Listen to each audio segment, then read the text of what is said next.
Friends, తిరుమలలో ఘోర విషాదం. కన్నుమూత. ఈ విషయాలను తెలియాలంటే గనక వీడియో కంప్లీట్‌గా చూడండి. అప్పుడే మీకు కంప్లీట్ ఇన్ఫర్మేషన్ ఏంటో అర్థమవుతుంది. అదేవిధంగా చాలామంది వీడియో చూస్తున్నారు కానీ లైక్ అని కామెంట్ చేయట్లేదు.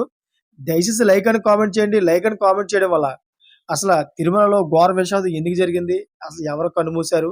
ఈ విషయాలన్నీ నిజమా? కాదా? అనే విషయాలు మీరు పూర్తిగా తెలుసుకునేవాళ్ళవుతారు. అదేవిధంగా లేట్ చేయకుండా మనం వీడియో యొక్క పూర్తి వివరాలు తెలుసుకుందాం. ఫ్రెండ్స్, తిరుమలలోని తరికొండ వెంగమాంబ అన్నదాన సంత్రంలో తొక్కిసలాట సంభవించినట్లు వచ్చిన వార్తలను తిరుమల తిరుపతి దేవస్థానం తీవ్రంగా పరిగణలోకి తీసుకుంది. ఈ వార్తలను తోసిపుచ్చింది. దీనిపై సమగ్ర విచారణ ఇచ్చింది. అన్నదాన సత్రంలో తొక్కిసలాట చోటు చేసుకోలేదని బాలుడి మృతికి గుండె జబ్బు కారణమని వివరించింది. ఆ బాలుడి పేరు మంజునాథ. కర్ణాటకలోని మడికేరి అతని స్వస్థలం. శ్రీవారిని దర్శించుకోవడానికి తల్లిదండ్రులు, బంధువులతో కలిసి ఇటీవలే తిరుమలకు వచ్చారు.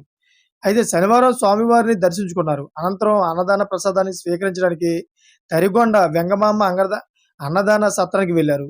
అయితే అక్కడ 4 నెంబర్ హాలు వద్ద గేట్ తెరిచిన వెంటనే భక్తులు లోపలికి వెళ్ళడానికి ప్రయత్నించిన సమయంలో తోపులాట చోటు చేసుకుందని, ఈ ఘటనలో మంజునాథ్ కింద పడ్డాడని, ఆ వెంటనే స్పృహ కోల్పోయాడని, అతన్ని హుటాహుటిన ఆసుపత్రికి తరలించగా చికిత్స పొందుతూ తుదిశ్వాస విడిచాడంటూ వార్తలొచ్చాయి. మహద్భాగ్యం. అయితే ఈ వార్తలపై టీడీపీ చైర్మన్ బిఆర్ నాయుడు స్పందించారు. సమగ్ర విచారణ ఇచ్చారు. మంజునాథ మరణానికి సంబంధించిన వార్తలని అవాస్తవమని వెల్లడించారు. ఈ నెల 22వ తేదీన మంజునాథ తిరుమల మాతృ మాతృశ్రీ తరిగొండ వెంగమాంబ అన్నప్రసాదాల కేంద్రంలో సాయంత్రం భోజనం తర్వాత బయటికి వస్తూ అక్కడే అపస్మారక స్థితిలోకి వెళ్లాడని తెలిపారు. చూసారా ఫ్రెండ్స్, లేటెస్ట్ అప్డేట్స్ కోసం ఛానల్ సబ్స్క్రైబ్ చేసుకోండి. Thanks for watching friends.